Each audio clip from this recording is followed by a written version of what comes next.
Okay, so here is a final review. I call this one version 1. Hopefully I'll be able to make a second one for you as well. So this one is version 1. I'm just going to go through these problems pretty quickly. So if you are stuck or if you need to pause the video at any point in time, that is totally on you. Feel free to pause at any time. Go at your own pace. And make sure that you try out these problems first and then check your answers with my video, okay?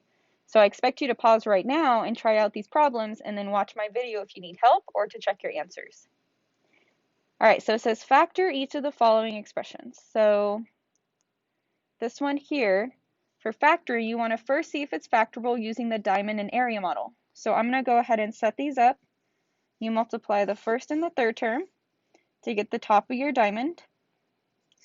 And then the bx term always goes at the bottom of your diamond, or your x, whatever you want to call this.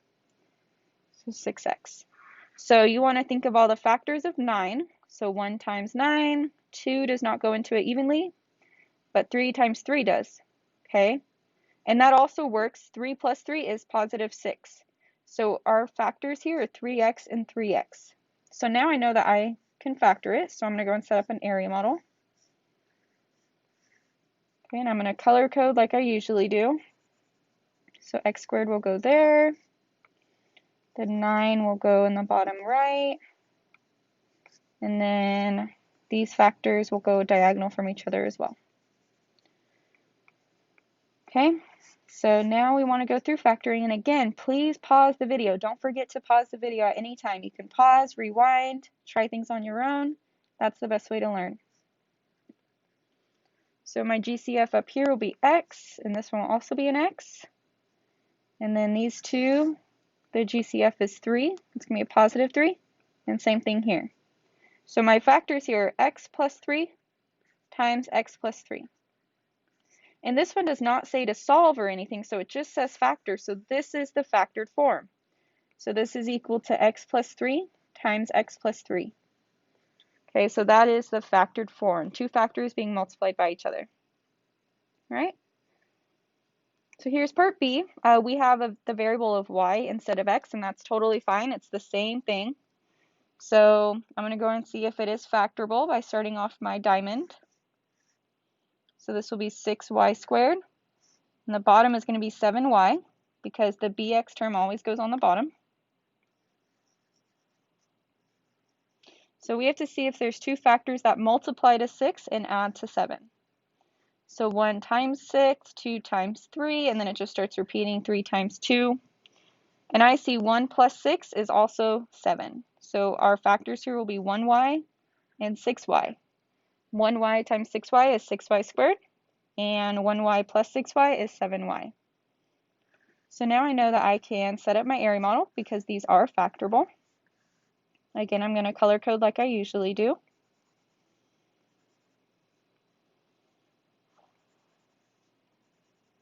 Okay, so the first and third terms are diagonal from each other, and the factors are also diagonal from each other. So now we can set up our area model and factor this expression here. It doesn't matter where you put them as long as they are diagonal from each other. Okay. So this GCF here will be y. Y times y is y squared. Y times 6 is 6y. So this will be a 6 here. And this must be a 1. So my factored form is y plus 1 times y plus 6. And again, this does not ask us to solve for the x-intercepts or anything, so that will be your final answer for the factored form. All right, over here you'll notice that this is not a quadratic. It is not x squared, but they both are divisible. Their greatest common factor is a 5. Okay, so I can divide out a 5 from each of these terms. So my factored form will now be 5 times 2x. 10x divided by 5 is 2x. 15 divided by 5 is 3. Okay? And that's it. You can't do anything else with this one, so that is the final factored form. So 10x plus 15 is equal to 5 times 2x plus 3. And you're done with that one. Does not ask you to solve for the x-intercept, so you are all done. All right. So number 2. It says factor 8x squared plus 28x plus 12 completely. First, I want to check and see, okay, are those other two terms divisible by 8? All right, let me get out my calculator just for quick calculations here. Sorry, I would do split screen, but it is not working with the recording, so kind of a bummer. All right, so I have 28 divided by 8, that's 3.5. So it is not divisible by 8. But what other factors go into 8? We can also try 2 and 4. 2 times 4 is 8. So I would go with the greatest one first because we're trying to find a greatest common factor. So let's see if 28 is divisible by 4. And it is. 28 divided by 4 is 7. So now what about the 12? 12 divided by 4 is 3. So my GCF here is 4. Okay, all of those terms are divisible by 4. So I'm going to divide each of these by 4. And I'm going to rewrite my expression here. 4 times 8 divided by 4 is 2, so 2x squared plus 14, oh, sorry, not 14, 7x plus 3. And now you can see that among everything that is inside, there are no common factors. Okay, so we are done with factoring. Those are the greatest common factor is the 4. So now we factor what is left inside. So we're going to use the diamond, or the x, whatever you want to call it. 2x squared times 3 is 6x squared. And the bottom is 7x. And again, please pause the video and try these on your own. You should be pausing at the beginning of every problem or doing problems on your own and then watching the video or however you've decided to do this. So I got the 7x from here. And we're only factoring this part of the expression here because we already factored out the 4 from this one up here. So we're done with that one up there. Okay, we already rewrote it to be 4 times this expression. So we're only factoring what is inside. So the only factors of 6, we have 1 times 6 and 2 times 3. And then it looks like 1 plus 6 is the only ones that add up to 7. So 1x times 6x is 6x squared up top. 1x plus 6x is 7x. So we know it's factorable. So now we can set up our area model to factor it completely. I'm going to color code again.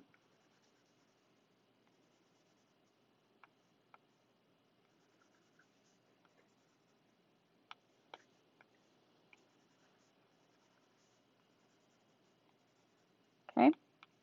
So here we have 2x squared and 3 down here, 1x and 6x.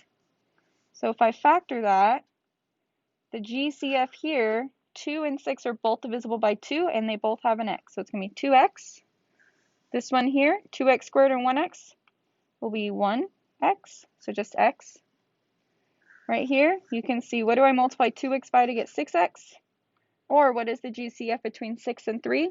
It's going to be a positive 3. And this one will have to be positive 1. So your final factored form, so completely factored,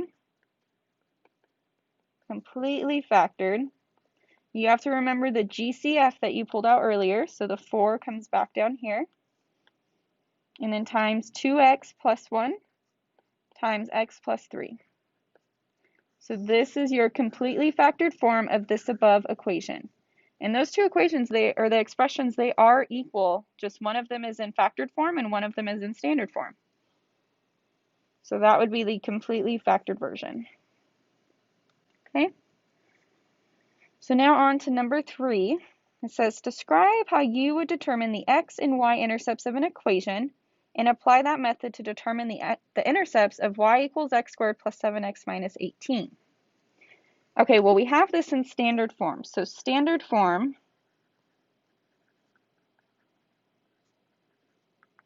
is y equals x squared plus 7x minus 18.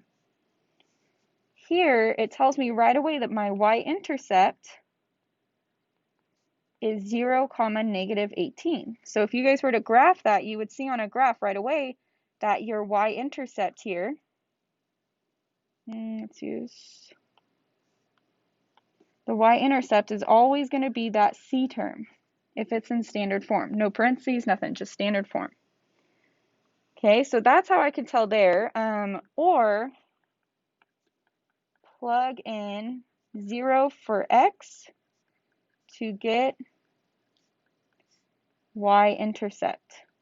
So it would look like y equals 0 squared plus 7 times 0 minus 18. Y equals 0 plus 0 minus 18. 0 plus 0 is just 0, and 0 minus 18 is negative 18. Okay, so that's another way to do it. If you were not in standard form, you could always just plug in a 0 for x. Okay, so that's a good little tool to use. All right, so let me go ahead and let's jot down how we can get the x-intercepts. So x-intercepts, you need to factor using the x in the area model. Then use the zero product property to solve for the x-intercepts. Okay? So if my equation, I'm going to go and draw a little line here. My equation is y equals x squared plus 7x minus 18. Let's go ahead and set up our x. I'm going to go ahead and zoom in on just this so I don't have to write too tiny for you. All right, so the top is going to be negative 18 times x squared. It's going to be negative 18x squared. The bottom will be 7x. Okay, we always put the bx term on the bottom of whatever we're factoring. So now we have to try to find our two factors here and here. So you can find all the factors of 18. 1 times 18, 2 times 9, 3 times 6. The 2 and the 9 look like they're the ones that can give me a 7x, but you have to determine which one needs to be a negative to make the product a negative 18 and to make the sum a positive 7. So here the 2 needs to be negative. Negative 2x plus 9x is positive 7x. So now we can set up our area model because we know this is factorable. I'm going to go ahead and color code like usual. This goes in the top left. Again, some videos you might see that they put the x squared term in the bottom left. It doesn't really matter as long as the green and the orange are diagonal from each other and the purple factors are also diagonal from each other. So wherever you set them up, those two things just need to be diagonal. So now we're going to have x squared, negative 18, negative 2x, and positive 9x. So I know my factors are x and x here. X times x is x squared. To get negative 2x here, that's going to have to be a negative 2. Or you can also look and see, okay, those are both negative and they're both divisible by 2. Negative 2. And this one must be a positive 9. So now the zero product property, I'm just going to make this all a little bit smaller. So now my factors, it's going to be y equals x plus 9 times x minus 2. Zero product property. If 0 equals, because you always plug in y for 0, or 0 for y to get the x-intercepts. If 0 equals x plus 9 times x minus 2, we can use the zero product property to solve for each of these x's. X plus 9 equals 0, and x minus 2 equals 0. Okay? So we have to solve for x here. These are pretty quick. Nothing to divide or anything. Here I need to subtract 9 from both sides. So I'm going to get x equals negative 9. So my x-intercepts, I know that one of them is negative 9, comma 0. My pen's being a little weird lately. I think I need to get a new piece for it. All right. So now over here, to get the x by itself, I got to add 2 to both sides. So now I'm left with x equals positive 2. So another of my x-intercepts is positive 2, comma 0. Remember, you guys can always use Desmos graphing to double check where your x-intercepts are. If you were to plug in that equation, you would see the parabola appear if you type it in correctly. And then you can double check your y-intercept and your x-intercept. But you must know how to solve for them algebraically like I just did. So algebraically is like doing the math to get the x-intercept and the y-intercept. You cannot always rely on Desmos graphing. That tool will not always be available to you. Okay, here are some similar figures here. So let's go and do part A. It says calculate the value of x in each of the following, and they are not drawn to scale. So you don't want to like try to measure them or something. So here it tells me ABCD is similar to KGHJ.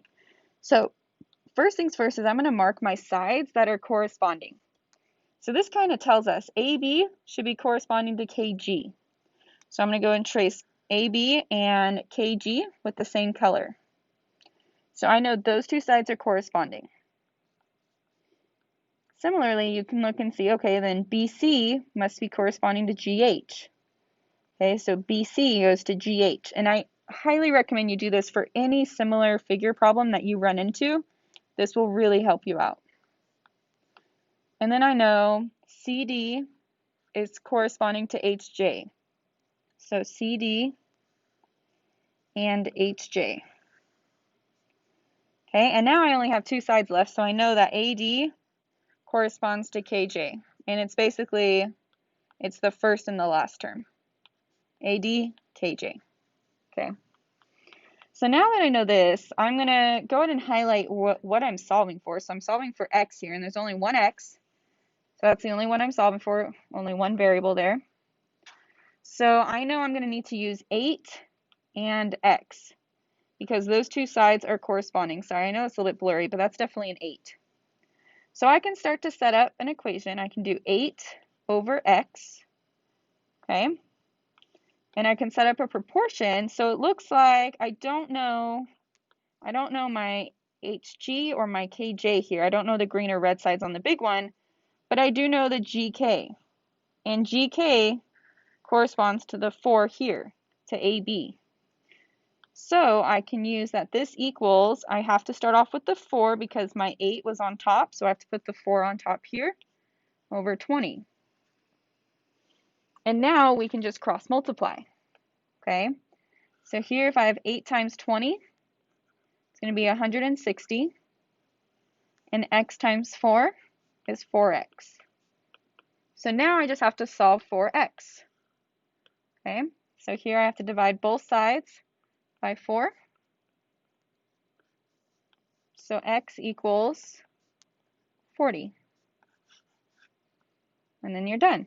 So really with similar figures, you have to know how to set up an equivalent proportion. So two ratios equal to each other, depending on the corresponding sides and parts. All right, so for part B, here we go. So it doesn't have anything that tells you, which ones are corresponding, but you can really see which ones are corresponding. So 18 corresponds to the 7 here. And then this is the same side basically here, right? One of them just goes longer than the other. So I'm going to draw two separate triangles here, but first I'm going to show you why these are similar. So if these are parallel lines here, then I know that this angle here corresponds to this angle here, and so therefore those two angles are congruent. And then they also share this angle. So automatically this is angle-angle similarity. You can also argue that this angle corresponds to this one. So that's angle, angle, angle, but really to prove similarity, you just need at least two congruent corresponding angles. So I know that these are equivalent. So now what I'm going to do is I'm going to draw, let's see here. I think I can do this. What? Okay, my pen's not working very well. Hold on.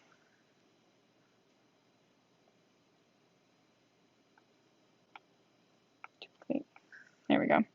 All right, so there's the big one. Okay, and I'm going to go ahead and finish labeling them. So I have 18 here, and then 3 and x, that's going to be 3 plus x for the big bottom side.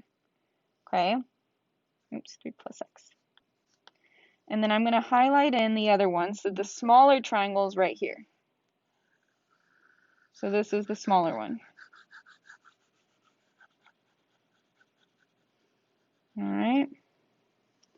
So now I have two triangles, and if you guys want here, I'll go ahead and also draw the smaller one off to the side.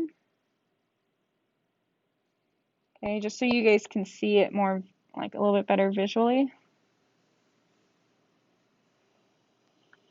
I just might have to erase a few things. Yeah.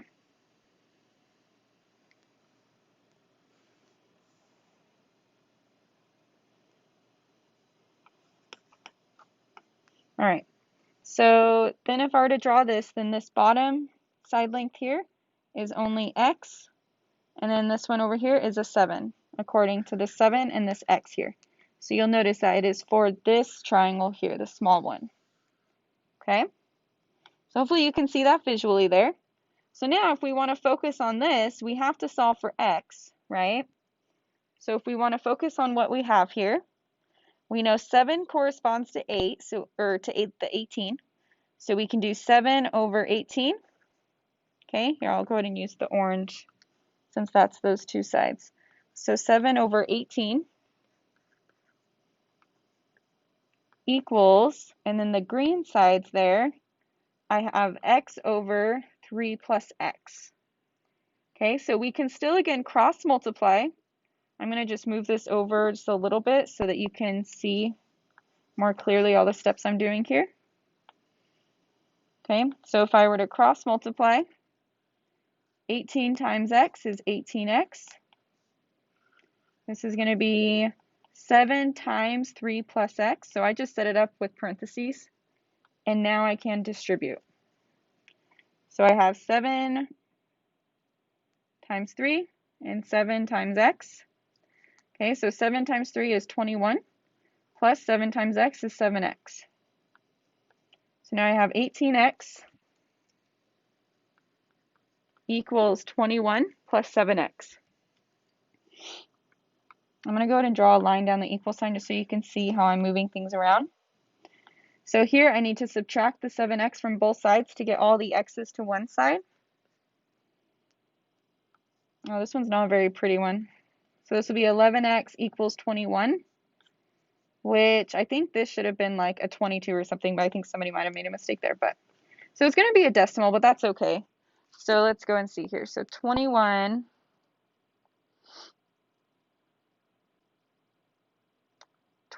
divided by 11. Yeah, it's going to be 1.9090909 repeating. So honestly, I would just leave this as 21 over 11 is about equal to 1.09 repeating. Oh, sorry, it's 909. 909, and this is repeating the whole time. Okay? You want to just actually put this over this one because it goes like 1.90909. 09, 09, and so on. So that's what's repeating. All right. Let me see how many problems are on this one total. Okay. All right, so calculate x and y. So these are two similar triangles again. So we have another one that is up above. So I see here that this angle, the two triangles share it, right? The big one, the small one is inside the big one. So this is, again, angle-angle similarity. So we know that these two triangles are similar, okay? So I'm going to go ahead and draw the colors again, but first I'm going to go and draw this triangle here.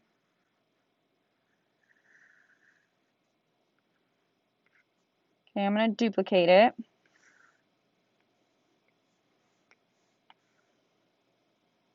All right. And so I know that this side is x here, and this one is 12, and this one is 6. Okay. So now if I were to color code all these, I'll go and make this left side green. Okay, so this one is green. All right. And then let's just go and make this one orange. So this one is orange. Those two are corresponding. And we'll do the bottoms blue. So the bottoms are corresponding. Okay, so I redrew the small one, and now I'm going to redraw the big one as well, just so you guys have a better visual, because this is not very pretty until you separate them. So I'm going to erase what was on the inside there. Okay, so now this green side, I have x plus 3. Okay, so I'm going to write it just like that, x plus 3. So that's the green side. The bottom, the blue here, is y. Okay, and then here I have 12 plus 5 for the entire length there. So 12 plus 5 is 17. Okay, so now we have two similar triangles we can focus on here. And I'm trying to solve for x, so I definitely need the x to be in the equation. And then I'm going to try to solve for y. So first, let's just focus on solving for x. So I'm going to write solve for x. I know for sure I have to use my green side, so I'll just go and put x over x plus 3. And there are so many different ways to set up solving for similar triangles. I just set up proportions based on what I see. And it doesn't matter if the small or big one is on top, you just have to keep it consistent. Okay, so I ended up doing the smaller triangle on top. So now that I have this equation, I can go ahead and cross multiply.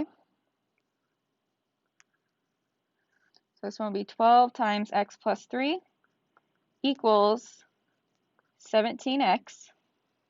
Okay. Just move that a little bit.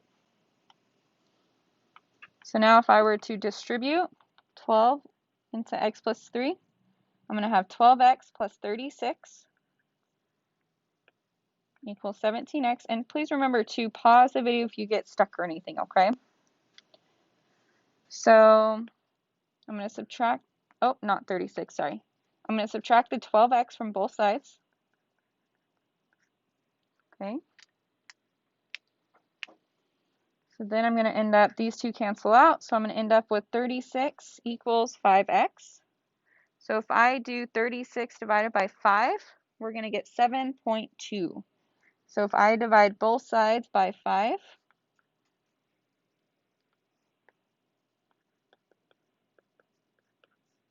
you get 7.2 equals x. Okay? So now I'm going to go ahead and solve for y. Yeah, there's nothing there. So if I need to solve for y, I definitely need my blue sides in it this time because that's where the y is. So I'm going to do 6 over y equals, and then I know each of the orange sides. So it's going to be 12 and 17.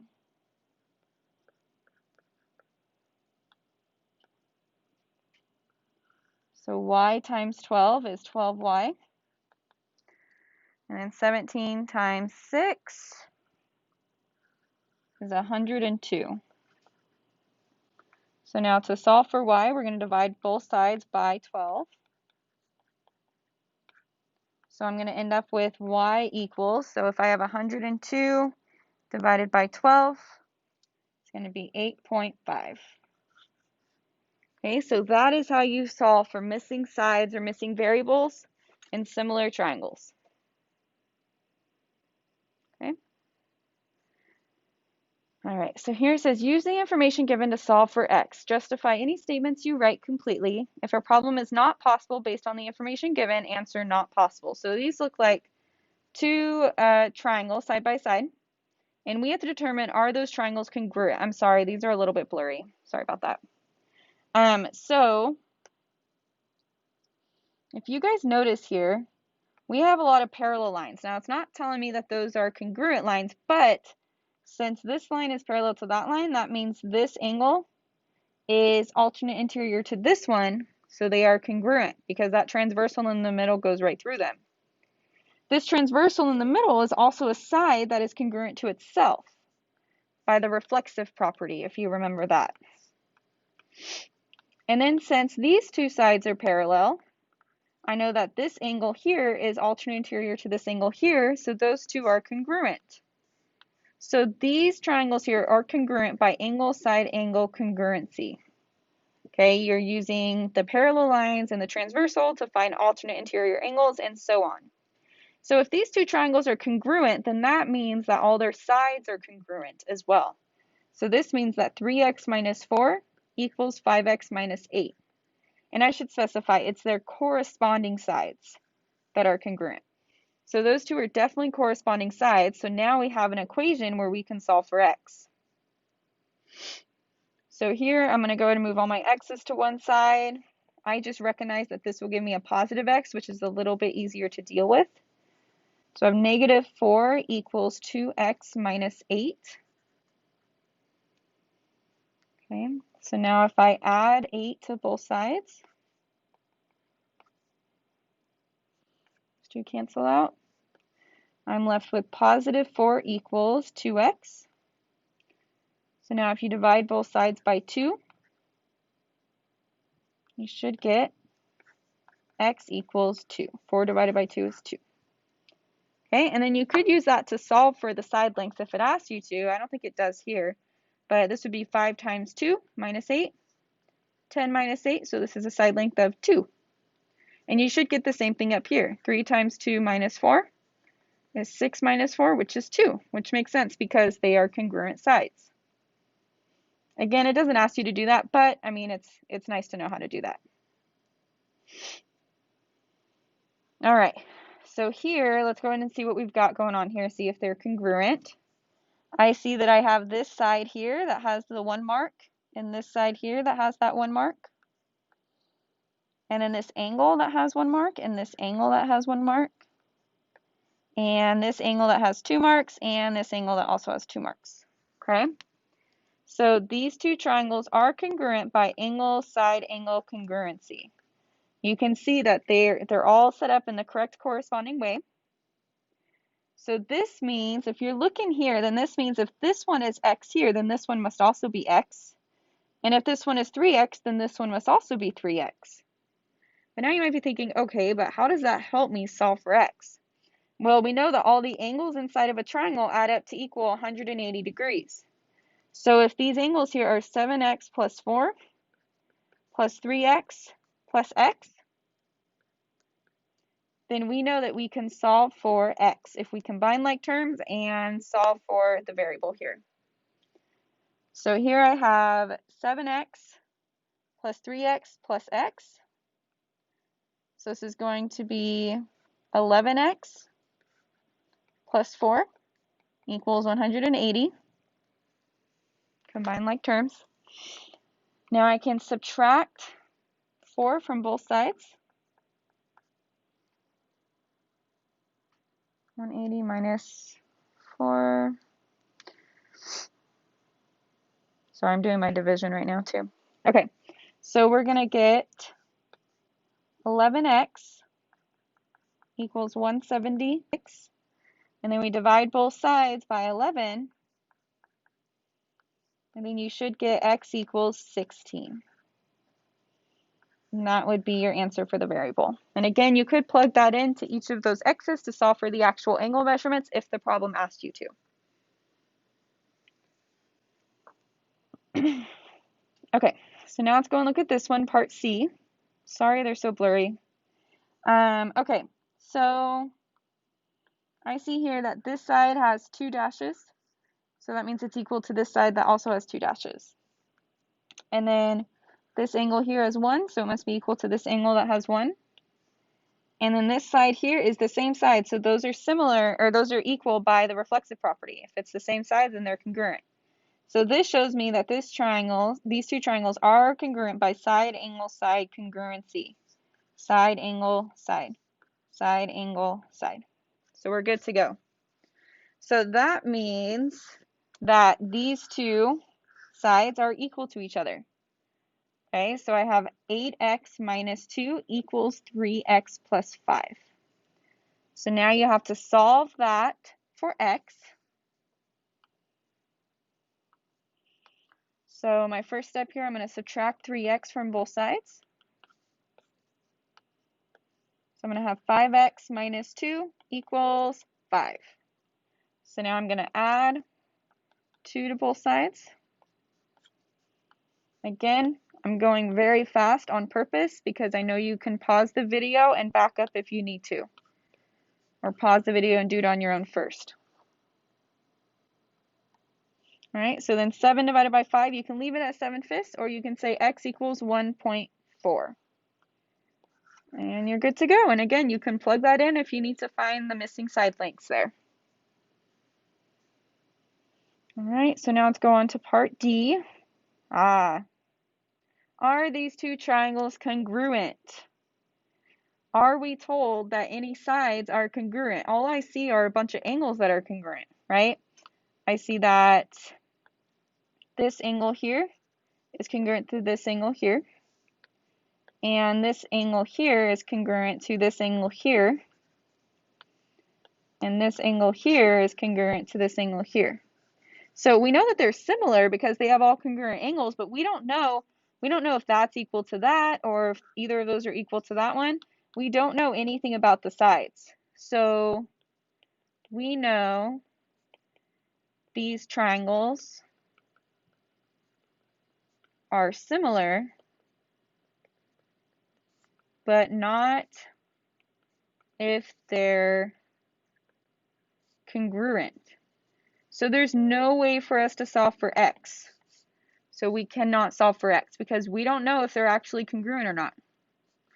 Not solve for x. You can say like not enough info or whatever it might say, but be sure to never just default to that if you don't know. Make sure you really review the congruent triangle theorems so that you know for a fact that you know whether or not if they're congruent, okay?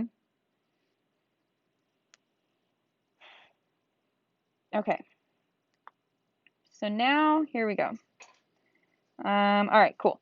So I see that this angle is congruent to this angle here. And this side is marked with a 1, so it's congruent to this side here. And then we also have a pair of vertical angles here. So I know that those two are equal because they are vertical angles. Vertical angles are always congruent. So then I see here that the last two angles I have are right here. Okay. I don't want to cross out that there. And then right here. So these two angles, if these triangles are congruent, then those two angles must also be equal. And here we have angle, side, angle, angle, side, angle. So these two triangles are congruent by angle, side angle congruency. So I know that those other two angles are congruent as well if the whole triangle is congruent to each other. So I have 2x equals 7x minus 3. So I can draw a line down the equal sign. Here I'm going to subtract 7x from both sides. So I'm going to have negative 5x equals negative 3. Now I need to divide both sides by negative 5 to solve for x. So I have x equals 3 divided by 5 is 0.6, and it's a negative divided by negative, so my answer will be a positive. Okay, so make sure you pause the video, see what you've got there. All right, factor the following quadratic equations. So there's no shortage of practice with factoring, okay? And then we'll do two trig problems. So again, I'm going to go through these pretty quickly, just for sake of time. Let me just go ahead and set up a diamond here and this, so then I can kind of just copy and paste this real quick to make this video go by a little bit faster.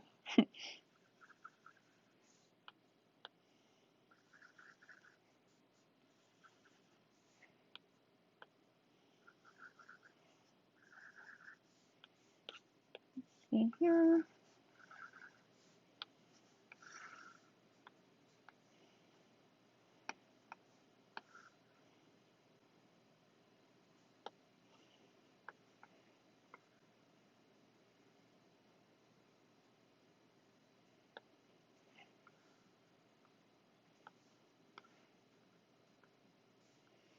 Okay, there we go.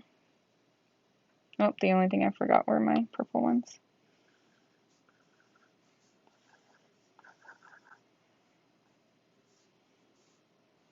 Sorry, my screen's being kind of weird. All right. Okay, so the first one here, x squared times negative 16 will be negative 16x squared. Okay, and then the bottom is going to be negative 6x. All right, so we have to find two factors that multiply to 16. So 1 times 16, 2 times 8, 4 times 4. The 8 and the 2 are the factors we're going to have to use here. And you have to determine which one of those needs to be negative to get a negative 6 on the bottom. Because they have to be negative. One of them has to be negative to get that negative 16.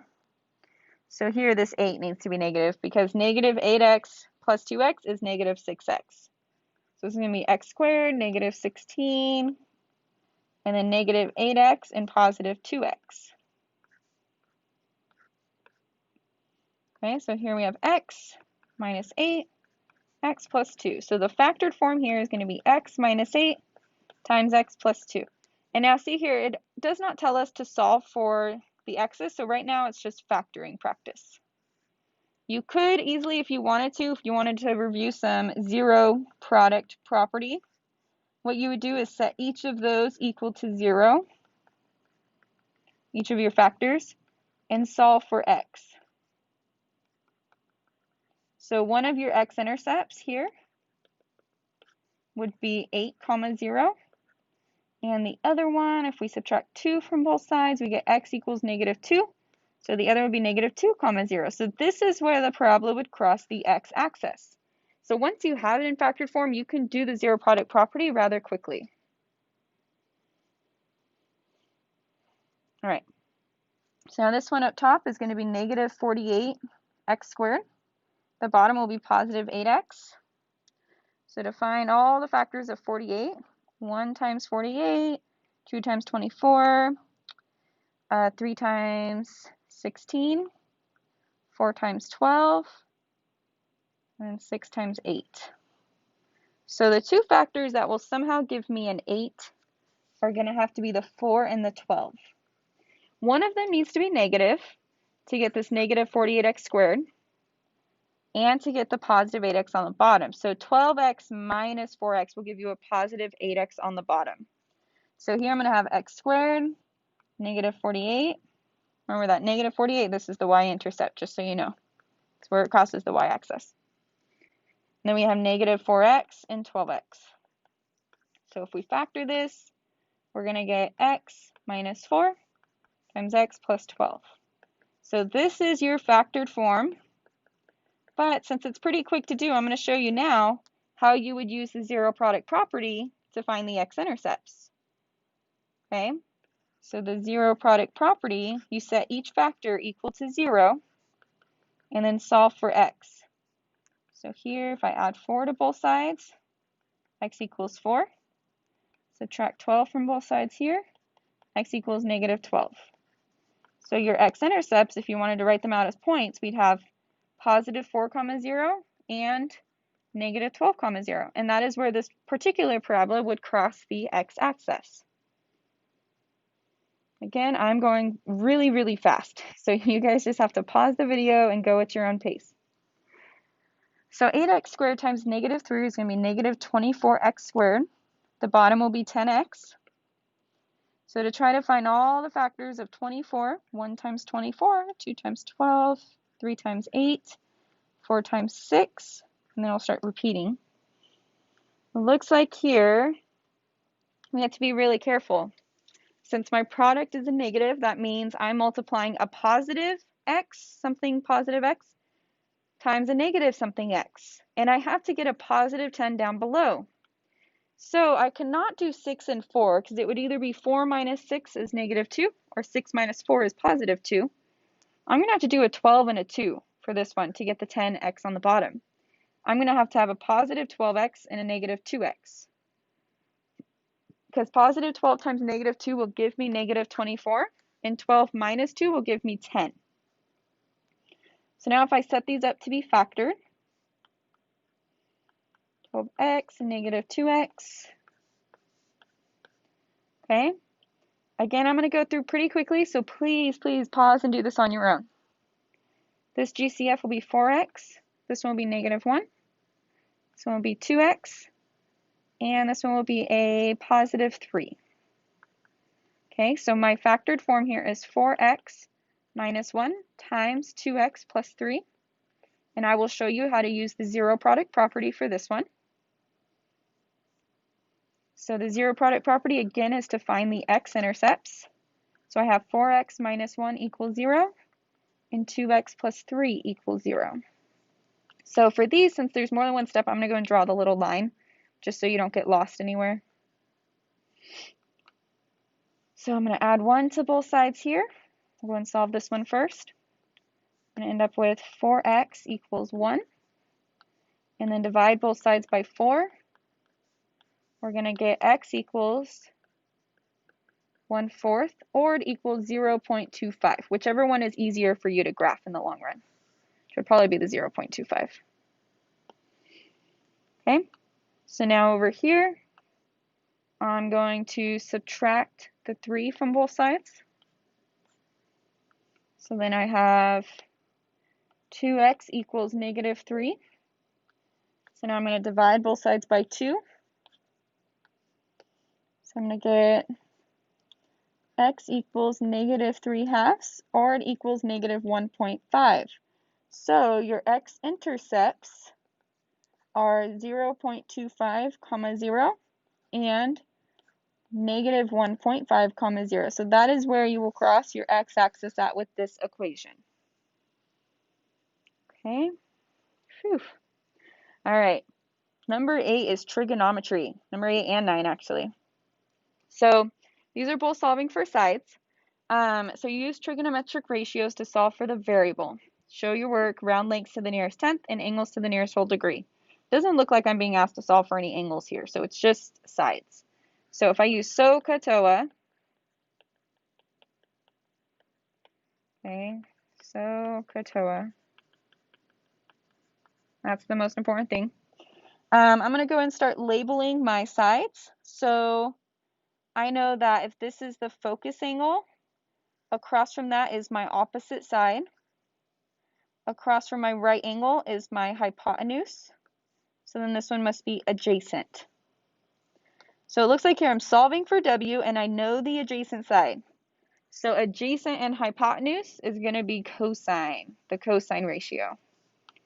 So I'm going to have cosine of 21 degrees equals my adjacent over hypotenuse. So that's how you're going to set up the equation. And then I always like to put this cosine of 21 over 1 and cross multiply. So 1 times 125 is 125. And W times cosine of 21 will be written just as that. So now I see to solve for W, I need to divide both sides by the cosine of 21. Okay, so if I'm going to do that, it's going to look like this. And you definitely want to have your Desmos scientific calculator available to help you do these calculations. Okay, so this would cancel out. So I'm left with W here. And then in my calculator, I'm going to do 125 divided by cosine of 21 degrees. And I'm going to get about, rounded to the nearest tenth, is 133.9. Okay, because the actual number was 133.89312 and so on. So I rounded to the nearest tenth, 133.9. Okay, so this is the last one for this video, which is good because I'm out of breath. So use trigonometry ratios to solve for the variable. Same exact thing, round to the nearest tenth. So I'm going to determine my focus angle. So it's right here, 44 degrees. I'm going to mark this is the opposite of the focus angle. This down here will be the hypotenuse. And the one that touches the focus angle and the right angle is my adjacent. So it looks like I'm solving for the adjacent side, and I know the opposite. So opposite and adjacent will be my tangent ratio. Okay, so that's the ratio I'm going to be using for this one here. So if I set it up, I'm going to have tangent of 44 degrees is equal to opposite 98 over the adjacent x. So again, I'm going to put this over 1, and I'm going to cross multiply. 1 times 98 is 98. X times tangent of 44. Okay. So now I need to divide both sides by the tangent of 44 to get that x by itself.